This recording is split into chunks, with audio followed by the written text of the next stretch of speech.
Boy, am I excited for this program today. I've been chomping at the bit to put this video together because it's a very interesting subject matter. Everything around the U.S. men's national team is compelling right now, for better or for worse.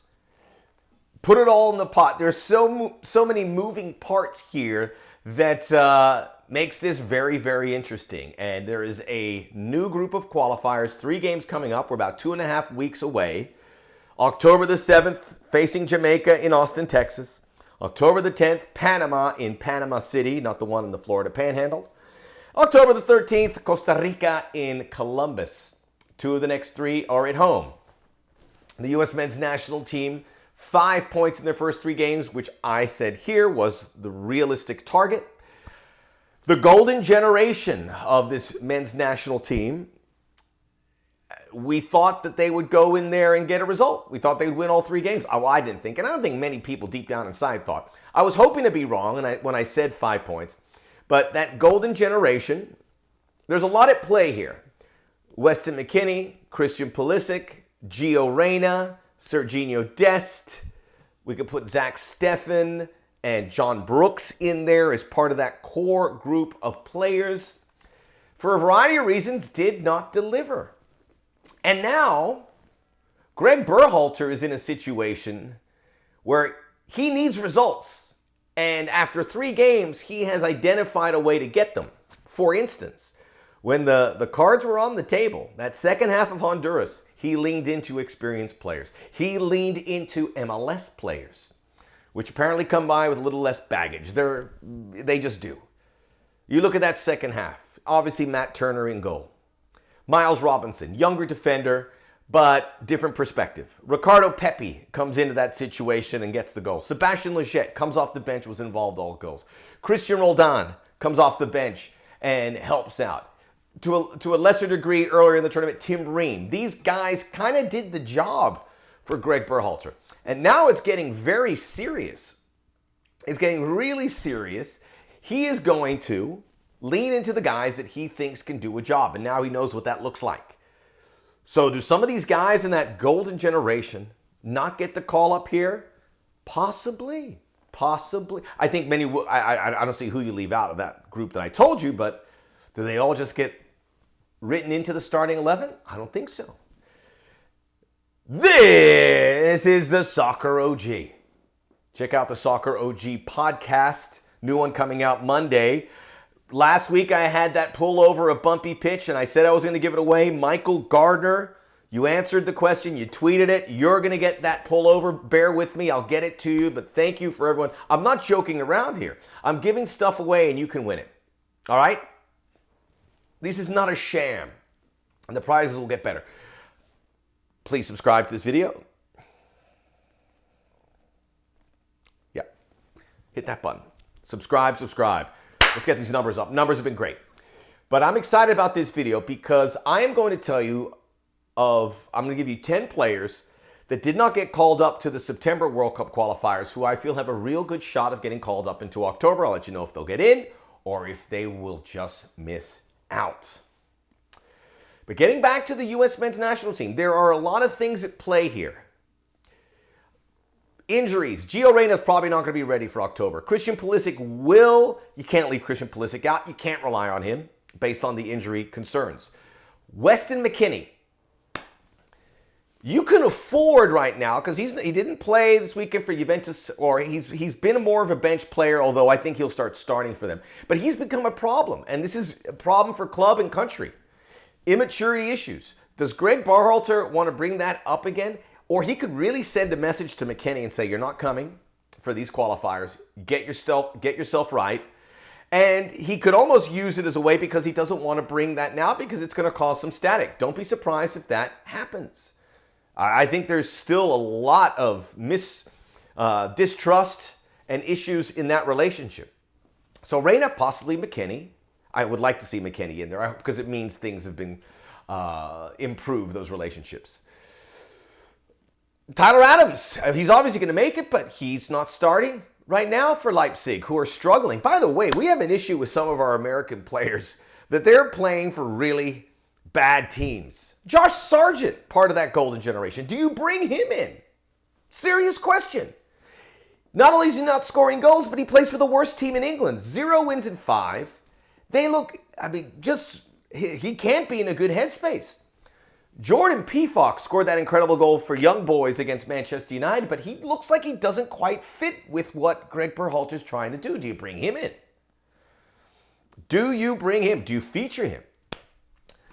Greg Berhalter knows he can rely on Ricardo Pepi just like that. So maybe there's some alternatives in this list. So you have that. You have the golden generation of guys that you may want to sort of put on the back burner and say, hey, you haven't earned anything. This is how we're going to do it. Earn your spot. But it's been a rough week for that talented group. Serginho Dest we didn't mention, but he'll be back for Barcelona. He was on the bench. They're playing Monday, and we expect him to play. Doesn't quite fit there. Do you just put him in there? This is a real pivot point here for the U.S. men's national team.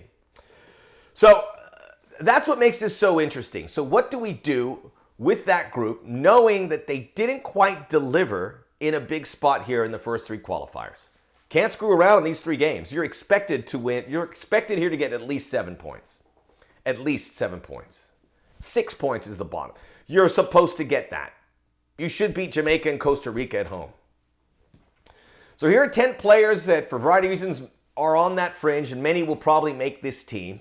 I can't wait to see this roster. It's going to be the toughest roster selection for Greg Berhalter yet. Let's start with Matthew Hoppe. Do I think he gets in? Yes. 6'3", made his Mallorca debut, came off the bench 30 minutes. Mallorca needs goals, so I think they're going to lean into him, so he'll keep on playing. Gives you a different wrinkle in attack, something I didn't see from Josh Sargent or Jordan Pefok. Pepi, Hoppe, maybe you blend that up a little bit differently. So yes on Hoppe. The most intriguing guy on this list, Yunus Musah. Do you bring in more young players, knowing that you're going to have to go through that process of getting them in? Yunus Musah was a hard no for me because he wasn't playing for Valencia. However, this weekend, played against Real Madrid, came off the bench in the 15th minute and had a good game.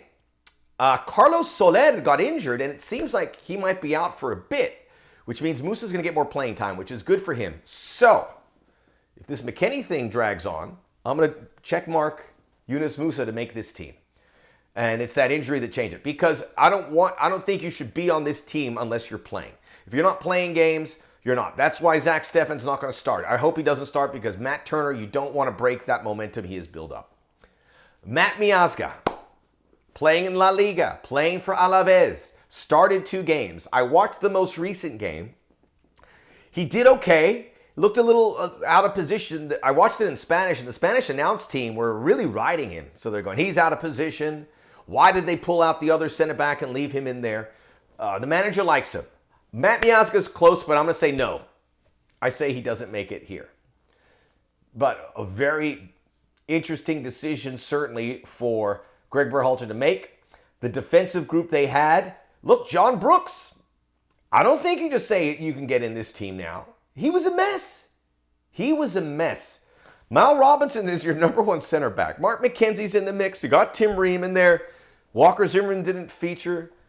There's an opening for another feature guy. James Sands can come in there. Why not Miazga? Miazga's going to get there eventually. Again, Alaves, one of these teams are at the bottom of their leagues. Another team is Borussia Mönchengladbach. But Joe Scally starting every game for them. Same thing with Yunus Musah. Do you bring an 18-year-old into the mix? I think the fullback situation looked very light. And when we got injuries to Serginho Dest, there's a little panic there because where are the numbers? George Bello was okay, but I like what I've seen from Scally. So I put yes for Scally to make this squad. Maybe instead of 4 fullbacks, you bring in a 5th. Maybe you find midfielders that can play the fullback position.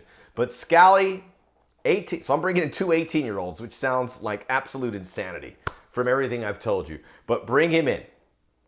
Luca de la Torre, Heracles in Holland, playing every game. Heracles in 16th place. All these teams are at the bottom. That can't be good. Some worse than others. Heracles is competitive. Sargent and Norwich, not competitive. I told you that here.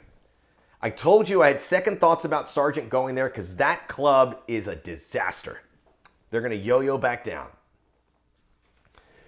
Luca De La Torre, position-wise, that's pretty deep. I'm going to say no on De La Torre, but we'll keep an eye on him. He has earned it. He's earned a look. He's very close. The next one's pretty interesting, and we go back to the fullback situation, which needs to be bolstered. Julian Araujo of the Galaxy. You've got to look at MLS. MLS has treated you well in these qualifiers. If Araujo says yes, and of course he's dual national, and remember, Ricardo Pepi made that decision. David Ochoa made that decision, went to Mexico. What does Araujo do? That's going to be an interesting conversation. I'd love to see him in there. I think he's very talented. I say yes because of the dual national, which means that he wants to come. So hopefully that conversation is had. Gianluca Busio, playing regularly for Venezia. Another team at the bottom of their standings. Didn't look great at the tail end of the Gold Cup. But looking good here with Venezia, hitting his balls across. Could he be a guy you play as like a wingback? Probably not. A bit of a defensive liability for that position. I'm going to say yes. I'm going to say yes for Busio. Let's get him in there. He's earned it. He's earned another look. And again, that kind of comes into that situation with how you want to play that midfield. I don't think you can get Musa and Busio in there, right? Maybe it ends up being one of them, but we'll see. We'll put them both in for now. Cade Cowell, Earthquakes, came in a little bit there, not playing enough. He's a no for me. And again, enough of the young players. Let him percolate a little bit. So Cade Cowell, no. Chris Richards, that's a yes for me. Do I sound like American Idol? That's a yes. That's a no for me, dog. Remember, I felt like American Idol was a new show. Now it's like ancient. It's like MASH or The Love Boat. Chris Richards, starting for Hoffenheim. Last season he played like as a fullback, and I think he might be able to do it here. Makes himself much more valuable. So Chris Richards, I don't think, based on past call-ups, he's going to get called in. I don't think Berhalter thinks he's ready right now, but I would say yes to Richards. 21, couple seasons playing regularly in Europe, good enough for me. 10th player is Nico Gioacchini. Not playing enough for Caen in Nico Gioacchini, Ligue 2. Montpellier. So, not going to make my list either. As good as he looked in some U.S. men's national team games, that is no. Some interesting MLS players, Henry Kessler, Cole Bassett, Jesus Ferreira. They all have a shout here, so don't always look at Europe. Also want to say something about Brendan Aronson. He has become our number one export because he's healthy, and he might be the best player in the Austrian league. And Red Bull Salzburg may be on their way to the knockout stages in the Champions League. Keep scoring goals, playing 90 minutes. He has been the brightest light in Europe right now, and what's been a pretty dark few weeks. It has. It's still good, but it was so much better earlier in the summer. And speaking of players in Europe, we got to have some... I'm sorry, my voice gets all high-pitched. We got to have some consulting for some of these guys. Reggie Cannon, Brian Reynolds. We knew Brian Reynolds at Roma would probably have an uphill climb because Jose Mourinho likes to play experienced players. But I had no idea it was going to get this bad. He came on off the bench in one game. This past weekend, he was not even on the bench. Did not play in Europa League conference play, which I thought would have been a no-brainer to play him there.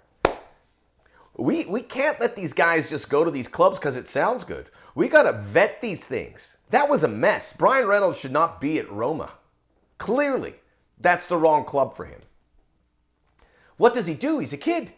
Comes back, goes on loan. It's a bad situation, but we've got to protect our kids. These are our kids. Let's watch them, consult everything. This should not happen. Julian Green, I also said a no to. Greuther Fürth, last place in the Bundesliga. That's not why I won't include him. I don't think he's quite there yet. Man, it's an endless list. It is an endless list of guys. The big situation coming to this next group is what happens with Weston McKennie. In my estimation, we'll see how everything else falls out. The U.S. men's national team, the most compelling story out there right now. Soccer OG is where you can get all the details. Soccer OG podcast coming out on Monday with Juan Arango. We're going to talk a lot of South American football as well as some World Cup qualifiers. I'll see you soon. Oh, congrats, Ted Lasso.